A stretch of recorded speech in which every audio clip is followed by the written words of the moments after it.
A way to categorise and understand different types of service industries could be on the service process matrix.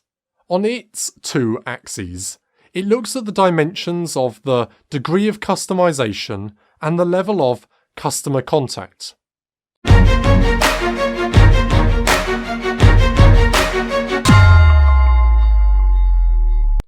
Degree of customisation is essentially the same as variety in the 4V's product process matrix model, and the level of customer contact is very similar to the idea of visibility in the 4V's model. So what have we got? This is a 2x2 matrix splitting the two sliding spectrums into 4 quadrants, each with names, but remember there's nothing special about being just one side of the arbitrary line or another. It's not as clear-cut as being one of the 4 options, it's a spectrum. But to allow us to talk about different types of service industries, we've got names and we've carved them up into 4 areas. In the bottom right, we have high customisation and high customer contact. This type of service operations would include our accountants, doctors and lawyers. Here, as the customer, or as the employer, you are principally paying for the cost of that high-end labour. These businesses have to compete to attract these very skilled, educated employees, and compete by giving their customers an excellent level of customer service, and by being able to handle the very wide range of customer service requests from their customers, for which the high-end skilled employees are capable of handling. At the other extreme, we have service organisations that offer low customisation and have low customer contact. We might generalise service organisations in this quadrant under the name service factories.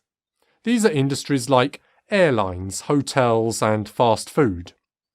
Here the employees are typically quite lowly paid, standard roles with very little customer interaction.